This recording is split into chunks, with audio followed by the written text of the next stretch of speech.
Welcome back to Trending with Janis and Cecelia. I'm Cecelia Fiore. And I'm Janice Williams. So, what was trending for you this week? So many things. I feel like there's a lot of interesting things in magazines and on the news as well. For sure. Ariana Grande is not performing at the Grammys. I heard. I'm really upset because I feel like that would have been such an amazing performance. But I read her reasoning and I thought it was kind of justified. Yeah. So I guess she wanted to perform 7 Rings and the Academy or the organization said no. And she would rather have creative license over her songs to decide like when she can sing them and where she can sing them. So I think it's kind of admirable of her to be like, yeah, I'm not going to go, I'm not going to perform because you're not going to let me sing what I want. I think it's pretty brave. I think she's sort of taken this time to stand up for herself and just do what's right for her. So good on her. I think it's pretty cute. I think it's kind of funny though, because she is nominated for Best Pop Vocal Album. So that's kind of a big category. Why wouldn't you just let her perform what she wanted? Like, they're missing out at the end of the day. It will also be interesting to see what happens if she wins. What right? will the reaction be? Yeah, because she's not going to be there to get it. That'd be hilarious. Not. Oh my gosh. Speaking of Ariana, her ex Pete Davidson is now dating Kate Beckinsale. I read that. I'm shocked. I really want to know how these two people met, like genuinely so.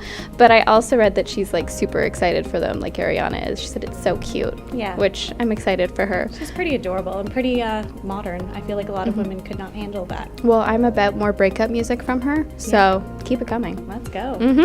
You mentioned magazine articles earlier, and I was noticing that Cardi B is on the cover of Harper's Bazaar this month, which is super exciting, super happy for her. And inside she gets really in depth into the interview. Have you seen anything about it? I've seen the spread of pictures, which is beautiful. I've read a little bit, and I thought it was fascinating that she opened up just being herself, the most regular person that she is at the nail salon I was reading. Yeah. I think it's pretty brave that she admitted that, Offset wanted to go to counseling to work on their marriage, and that just wasn't an option for her because she just knew it was over. And she had, I guess he gave her that like huge display of like roses and flowers, and fans were so upset when she said no, but I think it takes like a lot of courage to be able to be in the public eye like that and have your marriage like so out in the open, but still like stick to your morals and stick to your values. And obviously, I don't know if you've seen pictures of her baby. She's very private with culture, but she's so cute.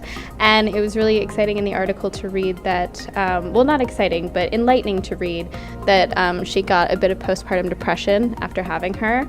I don't know if you remember, but she was supposed to go on tour with Bruno Mars and she pulled out of that. Yes, I remember the fallout at the time. Everyone was sort of so upset that they purchased these tickets. But I think that's what you can admire about her as well, kind of like Ariana, where she's just not afraid to be herself and she's honest and open whether you like it or not. I think it makes her so much more relatable, and it's exciting to think that celebrities are just people at the end of the day, with great nails, obviously. Yeah. But people.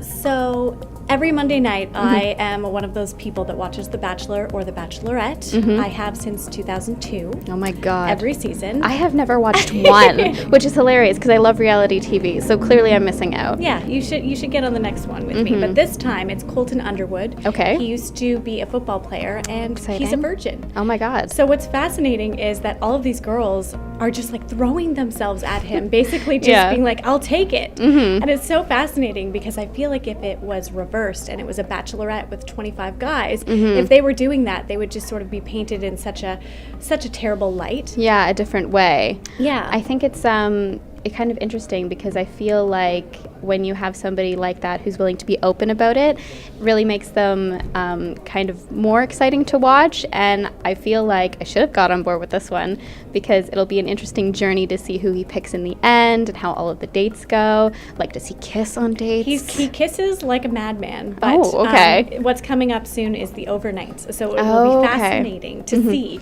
will he even go into the room alone with no cameras, and what will happen? Right? Will they snuggle? I don't know. Are they going to watch The Notebook? Well, I don't know. Now I need to know. Speaking of overnights, I read that Justin Bieber was a celibate for an entire year before he married Hailey Baldwin, which I think is crazy.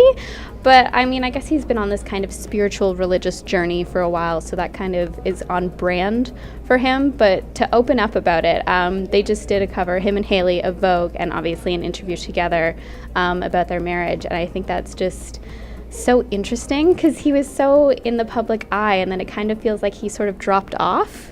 I was shocked by this. I don't know that I buy it. Like, it Yeah. sounds like a nice little package all wrapped up, but I don't really know if the Biebs was just not giving it to somebody. Right. Every girl on this planet was obsessed with him. He was with Selena, if you remember, after she broke up with The Weeknd. So I honestly just feel like, I don't know if that's true. Like, if you weren't, I don't really care, but it's interesting to admit that. For sure. I think what's fascinating is this week, everyone's just sharing their truth. I know. And they're pretty bold in their choices. I'm so excited. I don't think I could do it if I was a celebrity. I think I'd be super secretive, holed up in my mansion with my riches. Yeah. But I'm excited for people to be more transparent because it definitely makes for a lot more interesting trending for us anyway. Yeah, I agree. Definitely. Anyway, thank you so much for joining us this week. We'll see you next week. Bye. Bye.